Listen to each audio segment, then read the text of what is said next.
ان کی ملاقات ایک مسلم لڑکے سے ہوتی ہے، پھر ان کی محبت کی داستان شروع ہوتی ہے، کورٹ میرج کر لی جاتی ہے، اس کے بعد ان کے درمیان علیحدگی ہوتی ہے۔ کس طرح ملاقات ہوئی؟ مجھے پتا تھا کہ میرے گھر والے فیملی والے نہیں مانیں گے کیونکہ میں کرسچن تھی اور وہ مسلم تھے۔ وہ اس قدر مارتے تھے، بالوں سے گھسیٹتے ہوئے گیٹ سے باہر نکال دیتے تھے۔ بعض اوقات بھوک کی شدت اس طرح سے ہونی، کھانا کھاتے ہوئے لوگوں کو دیکھوں گی نا تو میری بھوک جو ہے نا وہ کم ہو جائے گی، ختم ہو جائے گی۔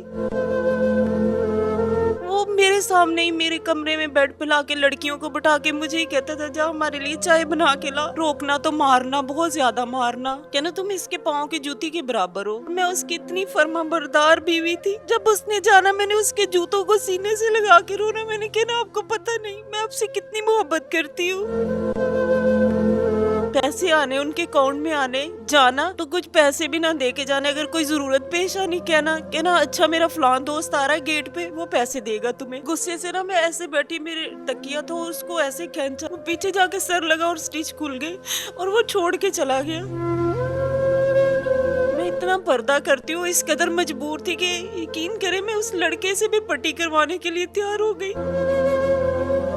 السلام علیکم ناظرین، نیو پلس میں خوش آمدید ناظرین۔ میرے ساتھ موجود ہیں عائشہ منور، جن کی پیدائش جو ہے وہ ایک مسیحی خاندان میں ہوتی ہے۔ جب یہ اپنے اسکول کے دور میں ہوتی ہیں تو ان کی ملاقات ایک مسلم لڑکے سے ہوتی ہے، پھر ان کی محبت کی داستان شروع ہوتی ہے۔ اور یہ جو محبت کی داستان تھی، نہ ان کے گھر والے قبول کرتے ہیں نہ لڑکی کے گھر والے قبول کرتے ہیں۔ آخر کار یہ فیصلہ کرتے ہیں اور کورٹ میرج کر لی جاتی ہے۔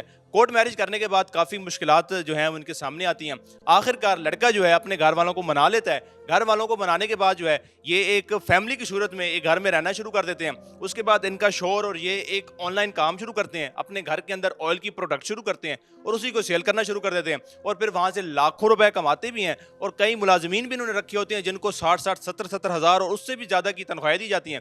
اس کے بعد ان کے درمیان علیحدگی ہوتی ہے۔ علیحدگی ہونے کے بعد تقریباً 12 سال سے جو عائشہ ہیں یہ کرائے کے مکان میں رہتی ہیں، اور اس وقت ان کے جو حالات ہیں وہ اس طرح ہیں کہ اگر ایک وقت گھر میں بنتا ہے تو دوسرے وقت کے جو ہے ان کو فکر ہوتی ہے کہ اب دوسرے وقت کا کھانا جو ہے وہ کیسے بنے گا۔ باقی داستان، باقی کہانی جو ہے نہیں سے جانتے ہیں۔ السلام علیکم۔ وعلیکم السلام۔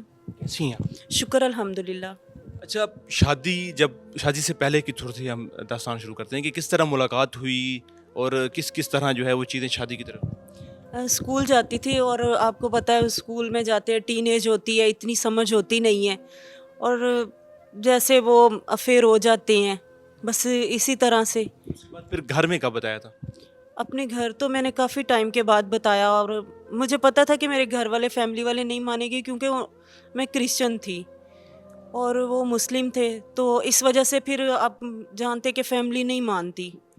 پھر ہم نے یہ ڈیسائیڈ کیا کہ ہم نا گھر سے بھاگ کر کورٹ میرج کر لیتے ہیں، تو وہ گھر سے بھاگ کر کورٹ میرج کر لی۔ پھر کورٹ میرج کرنے سے جو میرے والدین تھے، بہن بھائی، سب رشتہ دار، وہ سب جو تھا وہ تو ختم ہو گیا ادھر ہی۔ جب گھر سے باہر نکلی تو وہ سب ختم ہو گیا۔ پھر کافی ٹائم تک باہر رہے۔ پھر ان کے گھر کچھ ان کے ریلیٹیو تھے جنہوں نے کہا کہ چلو کوئی بات نہیں رکھ لو، ان کے گھر گئے تو انہوں نے اتنا برا ٹریٹ کیا، بہت ہی بری طریقے سے، اور مجھے سمجھ نہیں آتی۔ تب مجھے اتنا سمجھ نہیں تھا، دین کے بارے میں نالج ہی نہیں تھا، لیکن اب جب میں سب کچھ جانتی ہوں، اسٹڈی کیا، نماز پڑھتی ہوں، ایون تبلیغ کرتی رہی ہوں، تو اب میں سمجھتی ہوں کہ جب ہم کہتے ہیں کہ جو زبان کلمہ پڑھتی ہے نا اور جس کا سر سجدے میں جھکتا ہے، اللہ اس کو پسند کرتا ہے۔ تو جب کس طرح کی مشکلات تھی، کس طرح ٹریٹ کیا جاتا تھا؟ جیسے کسی گاؤں سے کوئی بچہ لے کر آتے ہیں نا ملازم، اور آپ نے بڑی وہ سٹوریاں بھی دیکھی ہوں گی ان کے ساتھ کس طرح سے مارتے ہیں، اور یہ وہ بس یہ تھا کہ وہ میرے جوڑ وغیرہ نہیں توڑے انہوں نے، مارتے سب کچھ وہ اس قدر مارتے تھے، بالوں سے گھسیٹتے ہوئے گیٹ سے باہر نکال دیتے تھے، اور جو فیملی والے تھے مجھے گھر کے باہر کھڑا کر دیتے ہوتے تھے، کہتے تھے اب اندر نہیں آنا گھر کے تم نے۔ اور جو ہسبینڈ تھا وہ ان کے پیچھے لگ کے مارتا تھا، بہت زیادہ مارتا تھا، ایون کہ لوگ چھتوں پہ ادھر ادھر چڑھ کے نا دیواروں پہ دیکھتے ہوتے تھے، اس قدر مارتے تھے۔ اس کے بعد بزنس شروع کیا، وہ کیسے؟ ظاہر ہے اب اتنی مشکلات تھی اس کے اندر، پھر بزنس کا کیسے؟ کام بھی نہیں تھا اتنا، میں جو موتی لگاتے ہیں نا یہ وہ لینے جانا کسی کے گھروں سے، وہ لا کے وہ لگانے، کپڑے سلائی کرنے، وہ پیک کرتے وہ بسکٹ سے بچے، وہ اس میں سے بڑا انعام سا نکلتا ہے، وہ بنانا، اتنی دور جانا لینے کے لیے پیدل۔ ایسے میں نے کافی محنتیں کی، ایون جو اس کے میرے ہسبینڈ کے فرینڈ تھے نا، وہ کہتے ہوتے تھے کہ ہم نے اس کو دیکھا ہے کہ اس طرح محنت کر رہی ہے، ورنہ لوگ چھوڑ جاتے ہیں. اس کے اپنے رشتہ دار بھی یہی کہتے تھے.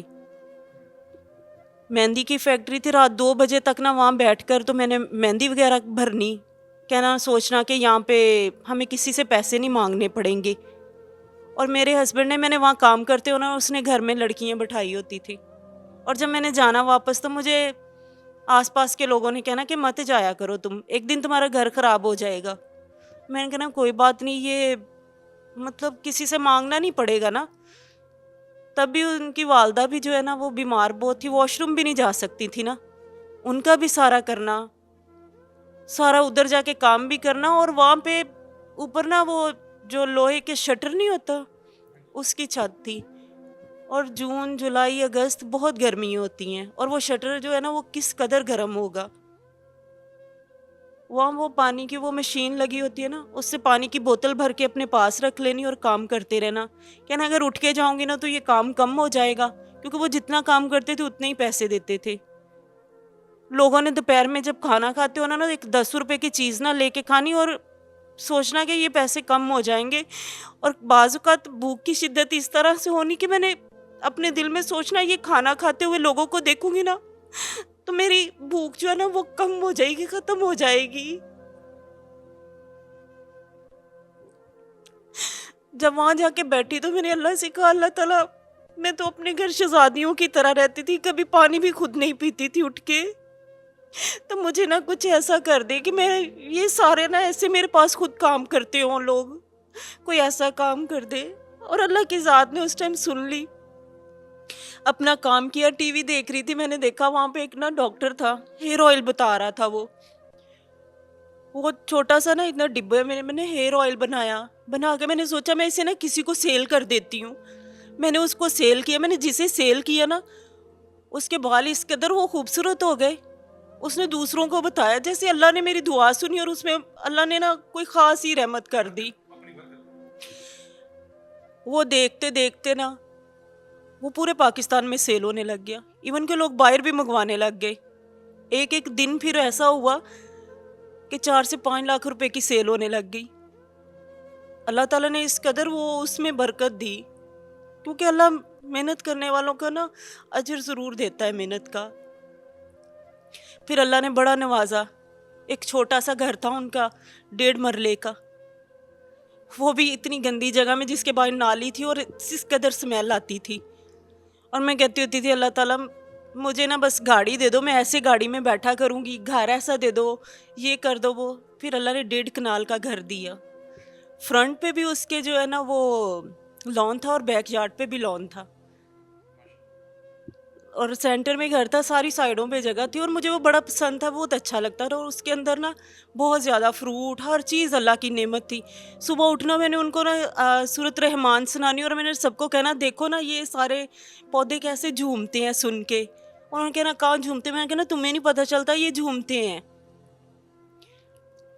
پھر جب اللہ سب کچھ دیتا ہے نا تو ساتھ میں آزمائش بھی دے دیتا ہے. اور مجھے لگتا ہے کہ عورت سے زیادہ آزمائش جو ہے نا خوبصورت اور کوئی نہیں ہو سکتی، کیونکہ وہ ایسی آزمائش ہے اس میں سے چند ہی لوگ بچ سکتے ہیں.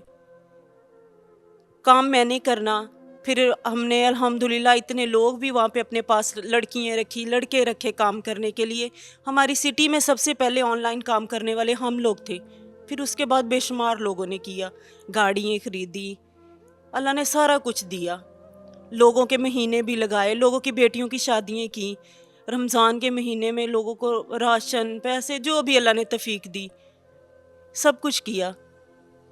پھر وہ باہر جانے لگے لڑکیوں کے پیچھے. ہمارے گھر میں کام کرنے والی آنی، ان کو نہ بخشنا. ایون میں نے انسٹیٹیوٹ بنایا، انہوں نے ادھر بھی نہیں بخشا. میرے گھر میں ہی بیٹھی ہوئی ملازم میرے سامنے میرے ہی شوہر سے نا فون پہ ہیلو جانو کیسے ہو، میرے سامنے بیٹھی کہہ رہی. آپ کا وہ ایک بیوی تھی، ایک بیوی کا خوف ڈر ہوتا ہے کہ میں اپنی بیگم کے سامنے ایسے حرکتیں کر رہا ہوں، تو ایسا کچھ نہیں تھا؟ جب نا میں جتنی بھی اور بھی لوگ دیکھیں گے نا جو بھی میرا انٹرویو، تو میں ان ساری لڑکیوں کو کہوں گی کہ اس لڑکی کی کوئی عزت رسپیکٹ نہیں ہوتی جس کے پیچھے اس کے والدین یا بہن بھائی نہیں ہوتے. جس کے پیچھے اس کے بھائی ہوتے نا انہی کی عزت رسپیکٹ ہوتی ہے. ورنہ آپ کو وہ